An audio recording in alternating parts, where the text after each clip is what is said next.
District 9. I am running for City Council District 9 because I could not ignore the voices of my neighbors and many people in many neighborhoods around the city who feel that they have been left out of the progress that Denver has experienced over the last several years. Denver does have an amazing capacity to be a world-class city. However, we can't be a world-class city and attract the best employees and the best employers when we have so many neighborhoods that are mired in poverty and a lack of development. So I ask for your support as I run for City Council District 9. Thank you. All right, let's move to Ms. Montero for her opening statement. You have 1 minute. Thank you, Beverly Weaver and Channel 8, INC, League of Women Voters, Historic Denver, and the Oriental Theater for your sponsorship of this forum tonight. Hello, my name is Judy Montero, and I am your City Council person for District 9. I'm proud of our district because of its rich culture and heritage and history within our city. The birthplace of Denver was at the confluence where gold was discovered in 1858, and it's right in the heart of District 9. Union Station welcomed many visitors back from the war, and also the Civil Rights Movement has been a home in Northwest Denver, and this is where I grew up, and have fought for quality education for our children, improved police-community relations, and our fair share of city services. When I was a little girl, I attended Bryant Webster, where my teachers taught me to never forget where I came from and to make it better, and I've done that every day. I ask for your vote, Judy Montero for Council District 9. Okay, and let's move to an opening statement from Michael Sanchez. Mr. Sanchez, 1 minute. Thank you, Denver. My name is Michael Sanchez, and I run for City Council in District 9. I am born and raised in Denver, and I live and work in Denver that I want to represent. I am asking for your vote, and I want to get the response from you guys for this. I have the passion for this. I've had it for a long time, and I want to be your City Council person. I have the leadership that it takes, that'll be to go forward to the next election here, provide the stability that will be here for our community, and we will continue to work together on this. Denver, thank you very much. On May 3rd, Michael Sanchez, thank you. All right, let's move to our first round of questioning for the candidates. Each candidate for this response time will have 30 seconds to respond to the question. And we're going to start in reverse order from the opening statement, so we'll begin with you, Mr. Sanchez. These questions have been put together by organizers and, as we said, audience members as well. The first question relates to planning, and the question is, what type of neighborhood planning would you like to see for the Globeville and Elyria neighborhoods? 30 seconds. I would like some new housing there. There's some housing that's been there for years. We can do that by new housing with jobs that are going on. And I would like to see some kind of retail going up there. We would like to keep continuing with some of the building over there. And the Western Stock Show is there. We'll continue to be doing some stock show there. And keep it growing and make it a livable and viable city. Thank you. And let's move to Judy. 30 seconds. What type of neighborhood planning would you like to see for Globeville and Elyria neighborhoods? Well, it's not up to me in terms of what type of planning should go on in the community. I can tell you what's going on right now. In Globeville, there's been a neighborhood assessment. There's been a River North plan. There's been Rhino Greenway Master Plan and 41st and Fott Street.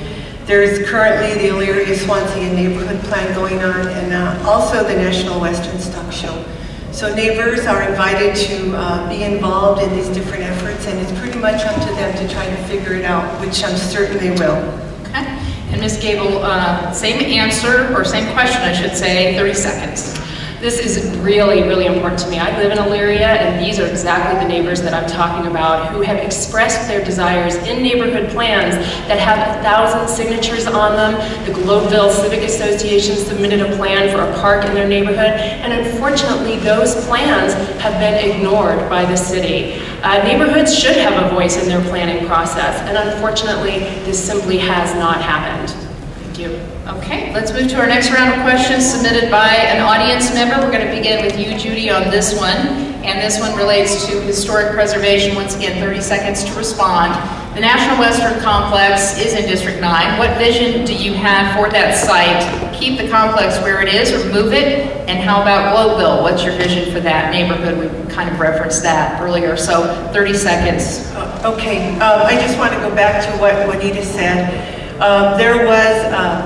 There was a park that was done, a new swimming pool and a toddler pool that was done in Globeville, and so it has not been ignored, so check your facts because that's incorrect. And in terms of National Western Stock Show, that current station area planning effort is going on. It's still in the process of being rolled out, and the community and the businesses should have an input into that. Okay, let's move to Juanita Gable, same question, 30 seconds. All right, I would like to retort and say that the Platte River Farm Park, which was proposed by Globeville and was given a grant to develop, was the plan that was ignored. So I just want to clarify that. I do believe that the stock show is an incredible asset. There's $35 million being brought in by the stock show each year. It does have to be something that is worked out together with the neighborhood so that it is a benefit to the neighborhood as well as to the overall benefit of the city. Okay, and Michael Sanchez. The stock show should stay there. It's coming up on 150 years, and there should be a big celebration coming up here. It should be expanding, so we should stay there. And let's make it work for the city of Denver. Why move it somewhere else? And let's make Elyria, Globeville, Swansea area a vibrant and growing city there. Okay, our next question for the candidates comes from our organizers and as well as some audience members. We're going to begin with Juanita Gable on this one. Again, a 30-second response. What is your view of the role of registered neighborhood organizations? Well, it is obviously just imperative that neighborhoods have a voice in the development of their neighborhoods because, you know, people obviously don't want to have their neighborhoods overrun by special interests. So I think that there definitely needs to be a lot of communication between registered neighborhood organizations and city council as well as the mayor's office. But they have to have that investment, you know, they have to have that input. All right, Michael Sanchez. The association is a great idea for the city council to partner together. We need to hear your voice. It starts with the individual. We need to build with the organization and keep building. With that, the organization and city council will work together in order to build a better community for our community that we represent. Thank you. And Judy Montero, your response, 30 seconds. The original ordinance to form the neighborhood registered ordinance was done around 1988 or 89. And since that time, we've had very strong neighborhood organizations throughout District 9. The thing about registered neighborhood organizations is that they're a very good tool, but I also respectfully need to say that there are people in the community that do not join neighborhood organizations. And so we always try to bring people together to have them either join or be able to give their input. Thank you. All right, let's jump to our next question. Michael Sanchez, you'll begin on this one, another 30-second question or response. Council District 9 has seen a proliferation of marijuana grow facilities in former IO zone districts, rezoned as mixed use in the new zoning code. Mickey Zeppelin, Susan Barnes-Gelt, and the neighborhood have advocated for spacing requirements, as well as requiring review of these businesses after 2 years. What is your view of this situation? 30 seconds, Mr. Sanchez. City Council has already passed some laws here that's already governed by it. So we are sticking with these current laws.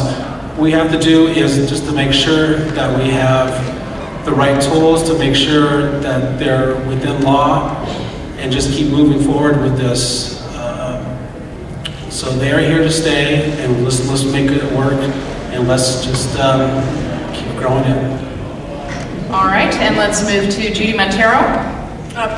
Thank you, Beverly. The whole issue of the new green economy, medical marijuana continues to change on the landscape. And we did work on an ordinance through Denver City Council that had to do with distance requirements and other things. I think that we still have a long way to go, and that neighborhood organizations did not have enough input and should be able to help us shape how this goes in the future. Thank you. Juanita Gable. It is true that I think that there were some good laws written in that basically accommodated for some of the changes that needed to take place, because when medical marijuana became legal, obviously there was a proliferation of businesses that a lot of neighborhoods did not necessarily agree with. So the 2-year requirement, I think it's a good start. Obviously there is a lot of learning to be done about this industry and how to incorporate it into the community. All right, let's move to round 5. Our next question from an audience member for our candidates for District 9. We're going to begin with Judy Montero on this one. Related to planning and transportation, what is your view of the planned reconstruction and possible relocation of I-70 through Globeville, Elyria, and Swansea? That is a very good question. And as I know it today, Colorado Department of Transportation pulled together it's called a PAC committee that has stakeholders that are all along each side of the highway. And what they're doing is that they are trying to figure it out through a mediator to figure out what is the best alternative. And that's the current update on that. Okay. Juanita Gable. Again, a very large concern to the people in my neighborhood who are concerned about this because we are adding a lot of lanes of traffic, and what all past projects have shown is that the more lanes you build, the more cars will come. This adds a lot of pollution, and the existing I-70 would then become a truck route that is equivalent to Colorado Boulevard, or the busiest of all traffic you can imagine in Denver. That puts Elyria in a swirl of pollution. Okay, and Michael Sanchez. I-70 is a big part of our city here. It goes right through the heart. And we need to make sure that the voices there are very concerned to us, and we want to make sure that people get out and make sure that we hear what's going on. They need to be heard, we need to listen, and we need to make the best choices for I-70 for our community. Okay, let's move to the lightning round for our candidates for District 9. This is a fun one, candidates. If you haven't done this before, you get an opportunity for quick questions, a simple yes or no, or if you do want to give a short answer, only 15 seconds for that answer. We're going to begin the rotation with Juanita Gable and move down the table to the left. And remember, just yes, no, or 15 seconds worth of an answer. The first lightning round question. Was the salary and benefits that come with the job on City Council a factor in your deciding to run for office? Absolutely. Judy. Say that again? Was the salary and benefits that come with the job on City Council a factor in your deciding to run for office? No. No. And Michael? No, I didn't even know what the salary was until I started looking into it. Okay. We'll get to an opportunity for you to expand on that. I understand what you're saying. Should Denver expand its use of photo red light enforcement? We're going to still begin with you, Juanita, on that one. Next lightning round.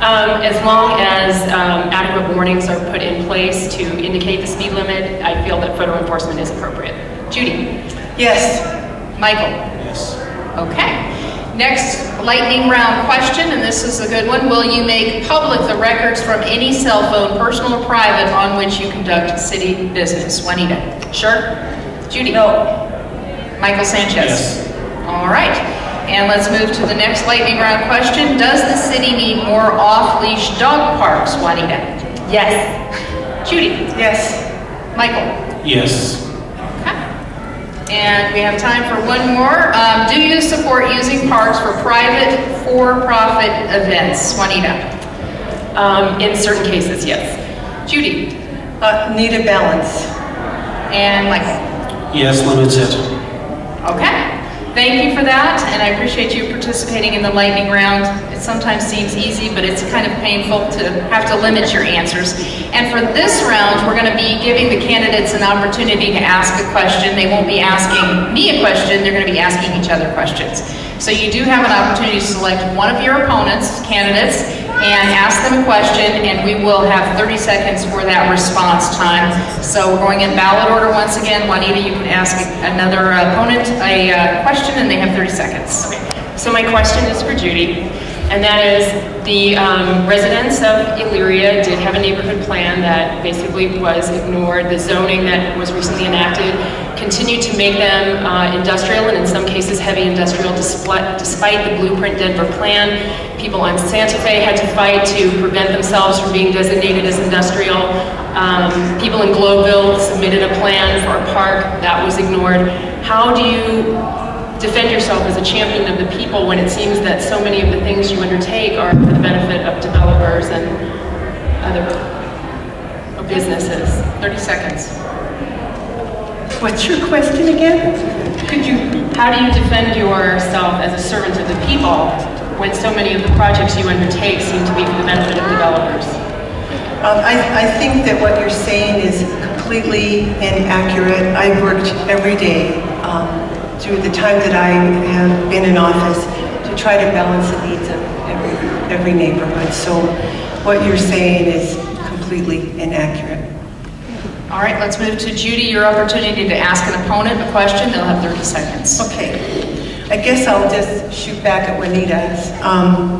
So I was viewing your website, and in it you write in a fundraising letter that most people in District 9 are quote unquote poor and uneducated. So my question to you is, why do you view the good people of Council District 9 and want them for them to vote for you when you think so little of them? I don't think little of the people in my district, and I think that may have been an error, that I don't think that most people in my district are uneducated, but there are a large number of people in my neighborhood that are uneducated, and they are poor. I mean, there is no doubt that it is one of the most impoverished neighborhoods in the city. I don't think little of them at all. I think the world of them. The last thing, this is quite a process, you know, going through this election, and I certainly would never, you know, devote every minute of my day to people who I cared little about. Thank you. Let's move to Michael Sanchez. Your opportunity to ask one of the opponents a question. My question is for Juanita. On your website, on two different websites you have, and you stated that you are the president of your local association, Elyria. And then on March 28th, there was an article in the daily paper that came out and said that Tony Anthony's the president. Can you tell me who the president of Elyria is? The Elyria Neighborhood Association, I am the president of the Elyria Neighborhood Association. I don't know, I'm not sure the article that you're referencing. It was in the Denver Daily News on March 28th. Then I think, unfortunately, someone must have had their facts incorrect on that article. Okay. If you're finished with that question, we're going to move on to closing statements at this point. That brings us to the end of our question and answer segment. Each candidate does have a minute for a closing statement, and we're going to reverse the order of candidates. So we'll begin with Michael Sanchez. 1 minute for a closing statement. Hi, my name is Michael Sanchez, and I want to be your next city council person. Why? Because I have leadership that's going to bring this leadership. I have a company that I've been the CEO and president of for the last 12 years. I was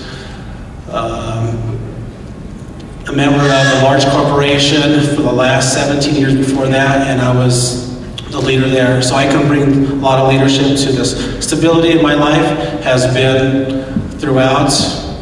I have been consistent on my role in my family, my house, my work, my neighborhood, the accountability that I will bring to us in District 9.